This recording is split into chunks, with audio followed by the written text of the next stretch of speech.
ದೇಶ ಬಿಟ್ಟು ಪ್ರಜ್ವಲ್ ಪರಾರಿ ಆದರೂ ಕೂಡ ಈ ಪೆನ್ ಡ್ರೈವ್ ಪುರಾಣಕ್ಕೆ ಮಾತ್ರ ಬ್ರೇಕ್ ಬಿದ್ದಿಲ್ಲ ನೋಡಿ.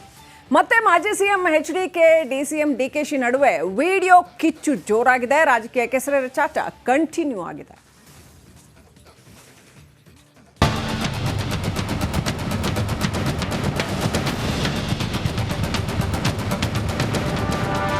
ಮುಖ್ಯಮಂತ್ರಿಗಳು ಸಾಕ್ಷಿ ಕೊಡಿ ಅಂತ ಹೇಳ್ತಾರೆ. ಪ್ರತಿನಿತ್ಯ ಕರೆದು ಹ್ಯಾರಾಸ್ಮೆಂಟ್ ಏನು ಮಾಡ್ತಾ ಇದ್ದಾರೆ SITನಲ್ಲಿ. ಅವ್ರಿಗೂ ಈ ಒಂದು ಪ್ರಕರಣಕ್ಕೂ ಸಂಬಂಧಗಳೇನಿದೆ? ಆರೋಪಿನೇ ಮಾಡಿಬಿಟ್ಟು ಆರೋಪಿ ಎಲ್ಲ ಅಪರಾಧಿನೇ ಮಾಡಿಬಿಟ್ಟವ್ರು ಅವರು ಹೇಳಿಕೆನಲ್ಲಿ.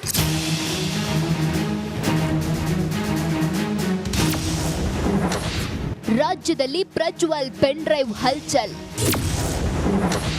ಸಿಎಂ ಡಿಸಿಎಂ ವಿರುದ್ಧ ಎಚ್ಡಿಕೆ ಕೆಂಡಾಮಂಡಲ.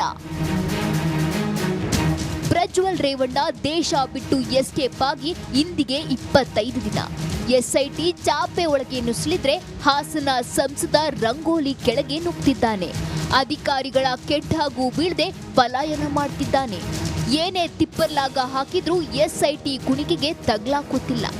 ಎಂದಿನಂತೆ DK ಶಿವಕುಮಾರ್ HD ಕುಮಾರಸ್ವಾಮಿ ನಡುವೆ ಮಾತಿನ ಏಟು ಎದುರೇಟು ಜೋರಾಗಿದೆ. ಜನರಿಗೆ SIT ಸುಕ್ಕ ಸುಮ್ಮನೆ ಕಿರುಕುಳ ಕೊಡ್ತಿದೆ ಅಂತ ಮಾಜಿ ಸಿಎಂ ಕುಮಾರಸ್ವಾಮಿ ಆರೋಪಿಸಿದ್ದಾರೆ. 7 ಜನ ಅರೆಸ್ಟ್ ಮಾಡ್ಕೊಂಡು ಕರ್ಕೊಂಬಂದವರಲ್ಲ, ಯಾವ ಸಾಕ್ಷಿಗಳ ಆಧಾರದ ಮೇಲೆ ಕರ್ಕೊಂಬಂದಿದ್ದಾರೆ? ಹಲವಾರು ಜನನ್ನ ಪ್ರತಿನಿತ್ಯ ಕರೆದು ಹ್ಯಾರಾಸ್ಮೆಂಟ್ ಏನು ಮಾಡ್ತಾ ಇದ್ದಾರೆ SITನಲ್ಲಿ. ಅವ್ರಿಗೂ ಈ ಒಂದು ಪ್ರಕರಣಕ್ಕೂ ಸಂಬಂಧಗಳೇನಿದೆ? ಪೆನ್ ಡ್ರೈವ್ ಪ್ರಹಸನಕ್ಕೆ ಕ್ಷಣಕ್ಕೊಂದು ಟ್ವಿಸ್ಟ್ ಸಿಕ್ಕಿದೆ. ರಿಪಬ್ಲಿಕ್ ಕನ್ನಡ ಸ್ಫೋಟಕ ಸುದ್ದಿಯೊಂದನ್ನ ಹೆಕ್ಕಿ ತೆಗೆದಿದೆ. ಡಿಕೆಶಿ ವಿರುದ್ಧ 100 ಕೋಟಿ ಆಫರ್ ಬಾಂಬ್ ಆರೋಪ ಹಿನ್ನೆಲೆ ರೂಮ್ ನಂಬರ್ 110 ಸೀಕ್ರೆಟ್ ಅನ್ನ ರಿಪಬ್ಲಿಕ್ ಕನ್ನಡ ಬಯಲು. ನಡಿ ಈಗ ಶುರು ಮಾಡೋಣ.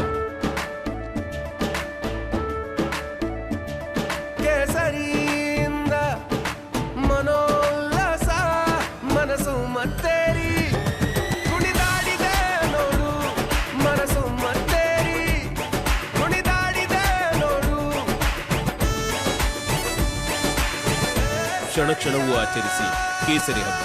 ವಿಮಲ್ ಬಾಯಲ್ಲಿ ಹೇಳಿ ಕೇಸರಿ ಮಾಡಿದೆ. DK ಶಿವಕುಮಾರ್ ಹೈಕೋರ್ಟ್ ಅಡ್ವಾನ್ಸ್ ದುಡ್ಡನ್ನ ಅವರು ಜಡ್ಗೆ ರೂಮ್ 110 ಕಳಿಸಿದ್ರು.